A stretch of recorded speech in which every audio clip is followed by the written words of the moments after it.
Voice of Marketers podcast. I am your host, Bruce Carter. In this podcast, you will hear intriguing and thoughtful interviews, as well as actionable tips, strategies that can be implemented either in your institution, health and wellness, and education. Our podcast is not about name recognition or being famous. Everyone has untapped potential. In today's fast-changing landscape demands nation leaders who can quickly adapt, build trust, and deliver value. Through people and technology, we're listening and providing insights on tough political and business challenges, including talent, transformation, geopolitical conflicts, pandemics, and social injustice. In this podcast series, Voices of Marketers offer insights to help you tackle today's challenges and prepare for tomorrow. Through social change, we will be the voice of democracy, American promise, global mission. Thanks for spending time with us today. Now, let's jump to your daily dose of Voice of Democracy.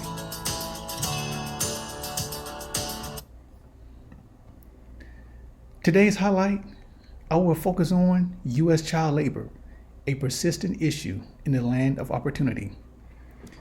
First, let me open by stating, it appears the failed U.S. immigration policy with shortage of immigrants are being replaced by child labor. U.S. Congress has failed in passing comprehensive immigration policy. The U.S. as a whole, and especially U.S. governors, need to be mindful of human rights violations. The UN and the U.S. have policies against human rights violation, in which we uphold China, Russia, and other actors to human rights standards. I urge everyone who's listening to this podcast for the upcoming presidential election to make this an issue with your local election, in your local election town hall meetings, and write to your House of Representatives or to your senator. So let's get started. An aged Native American chief was visiting New York for the first time in 1906. He was curious about the city, and the city was curious about him. A magazine reporter asked the chief what most surprised him in his travels around town. He replied, "Little children working." Child labor might have shocked that outsider, but it was all too commonplace then across the urban industrial America and on farms where it had been customary for centuries. In more recent times, however, it's become a far rare sight. Law and customs, most of us assume, drove it to near extinction. And our reaction to seeing it reappear might resemble that chief's shock, disbelief.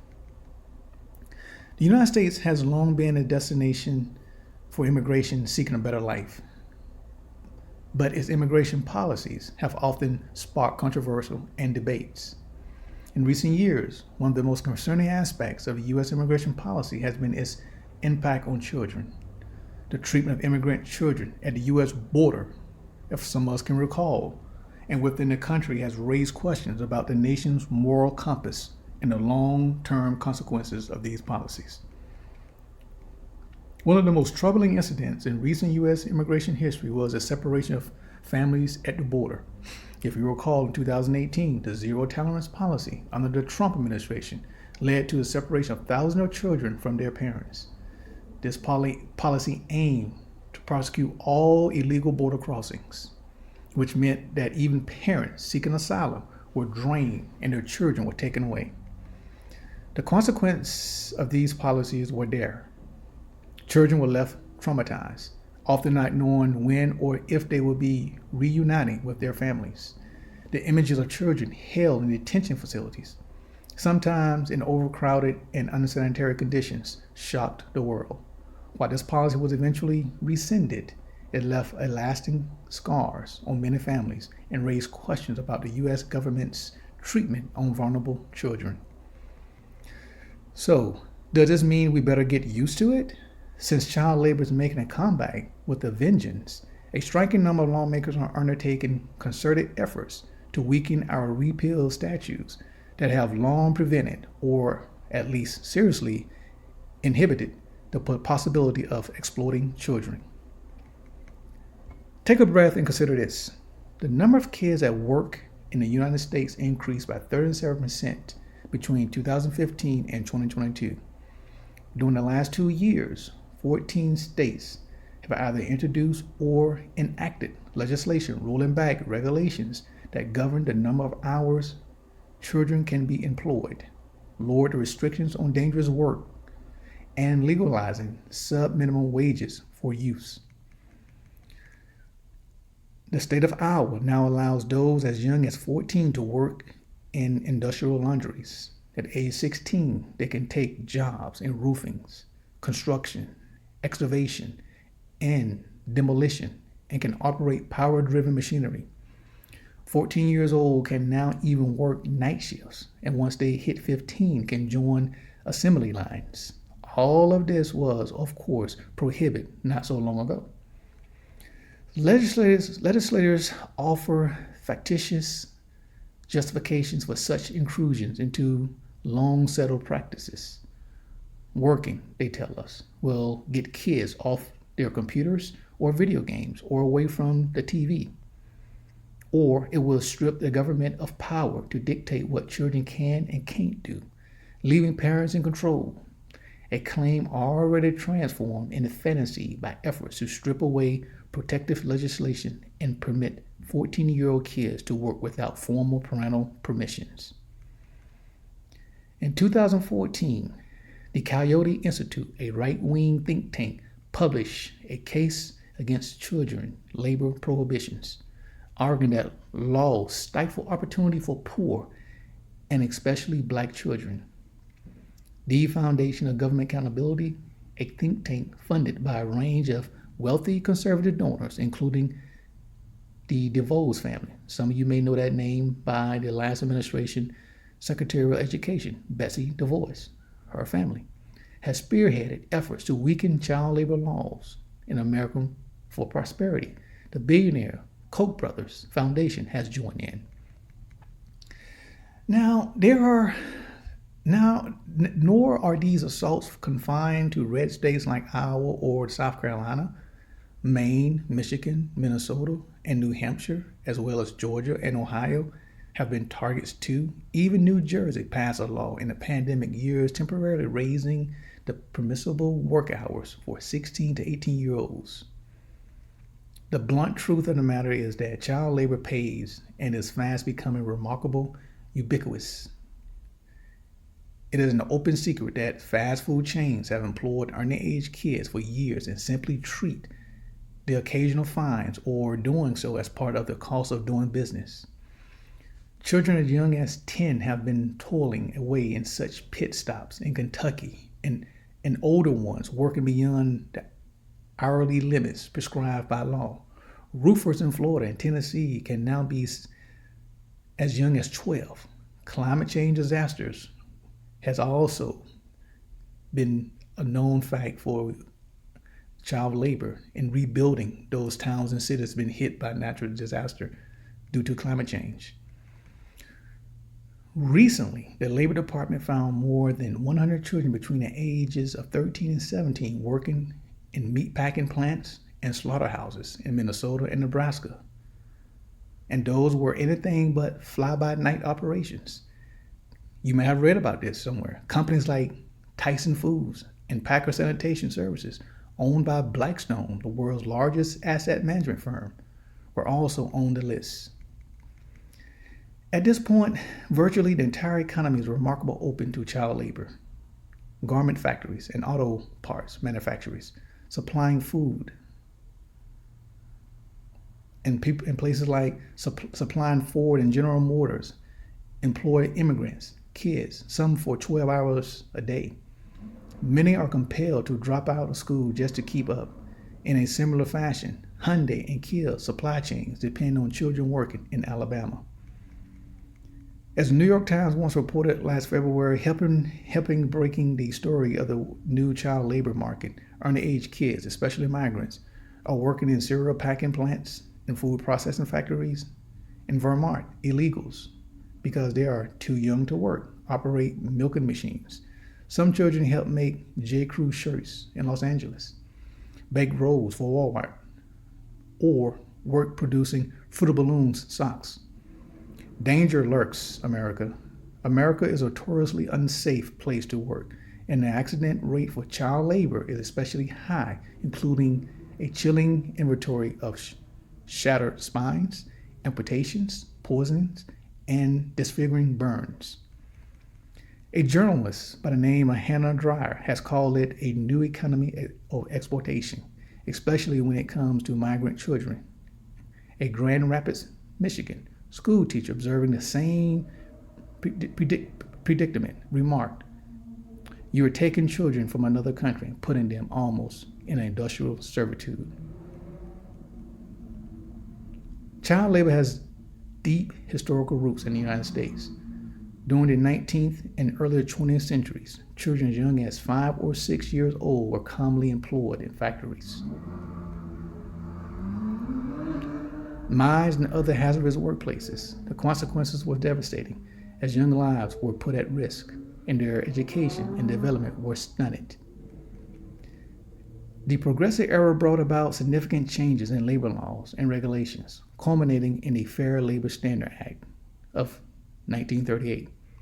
This landmark legislation established a minimum working age and the maximum working hours for minors, thus laying the foundation for the protection of children in the workforce. Today, we may be as stunned by this deplorable spectacle as that chief was at the turn of the 20th century. Our ancestors, however, would not have been. For them, child labor was taken for granted. Hard work, moreover, had long been considered by those in the British upper classes who didn't have to do so as a spiritual tonic that would rein in the unruly impulses of the lower orders. An Elizabethan law of 1575 provided public money to employ children as prophylactic against vagabonds and paupers. By the 18th century, the philosopher John Locke, then a celebrated champion of liberty, was arguing that 3-year-olds should be included in the labor forces. Daniel Defoe, author of Robinson Crusoe, was happy that children after 4 or 5 years of age could ever one earns their own bread. Later, Jeremiah Bentham, the father of utilitarianism, would opt for 4, since otherwise society would suffer the loss of precious years in which nothing is done.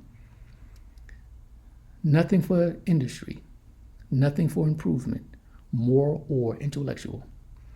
American founding fathers, Alexander Hamilton's 1791 report of manufacturing noted that children who would otherwise be idle could instead become a source of cheap labor, and such claims that working at an early age warded off the social dangers of idleness and degeneracy remained a fixture of elite ideology well into the modern era. Indeed, it eventually remains so today.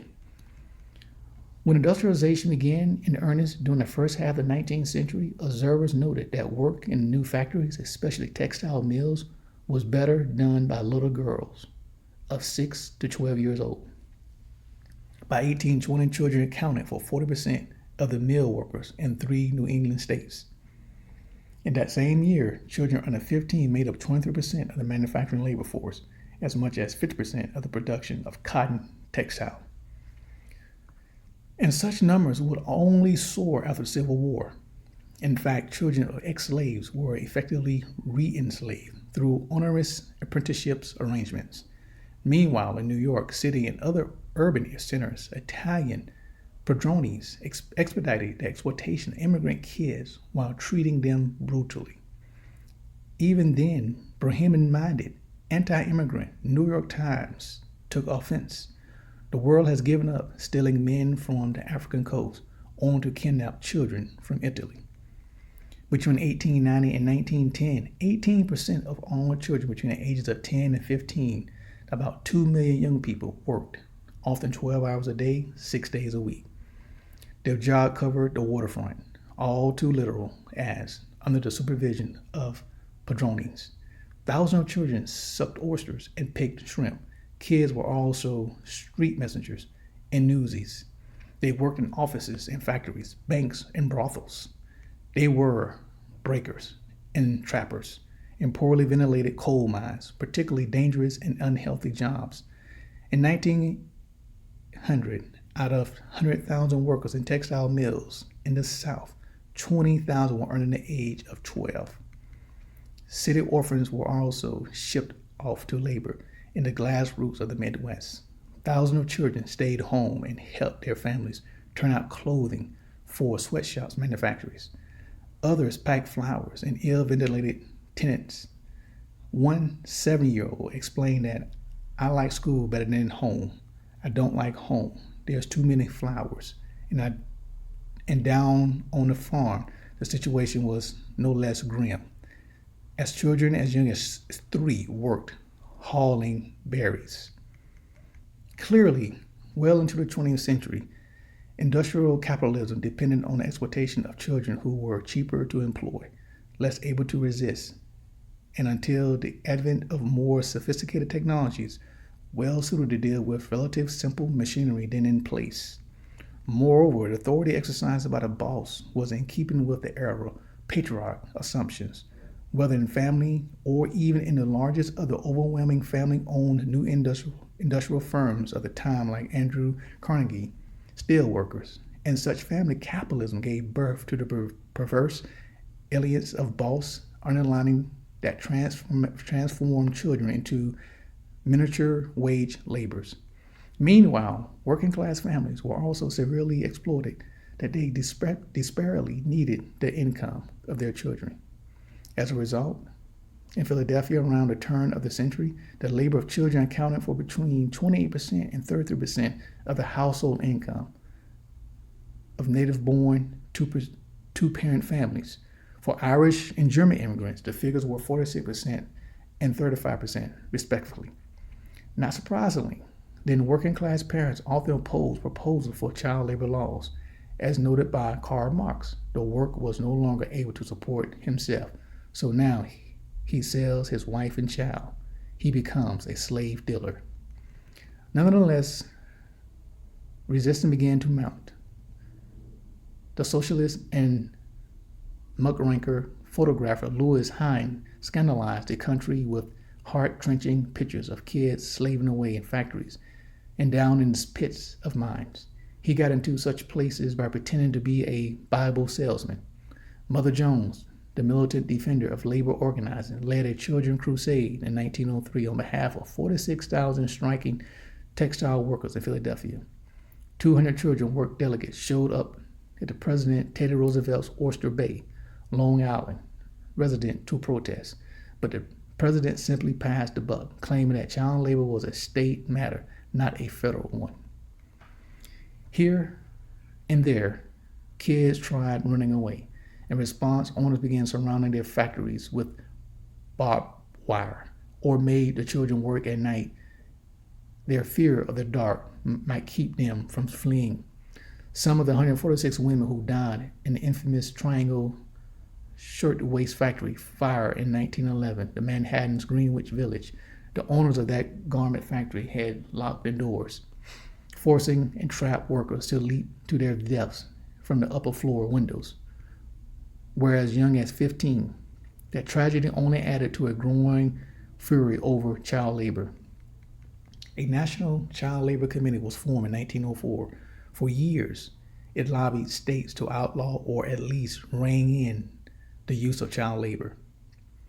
Victories, however, were often distantly Pyrrhic, as laws enacted were invariably weak, included dozens of exemptions, and poorly enforced. Finally, in 1916, a federal law was passed that outlawed child labor everywhere. In 1918, however, the Supreme Court declared it unconstitutional. In fact, only in the 1930s, after the Great Depression hit, did conditions begin improving, given its economic devastation. You might assume that cheap labor would have been at a premium. However, with jobs so scarce, adults, males especially, took precedent and began doing work once regulated to children. In those same years, industrial work began incorporating even more complex machinery and proved too difficult for younger kids. Meanwhile, the age of compulsory schooling was steadily rising, limiting yet more the available pool of child laborers. Most importantly of all, the tenure of the times changed. The insurgent labor movement of the 1930s loathed the very idea of child labor.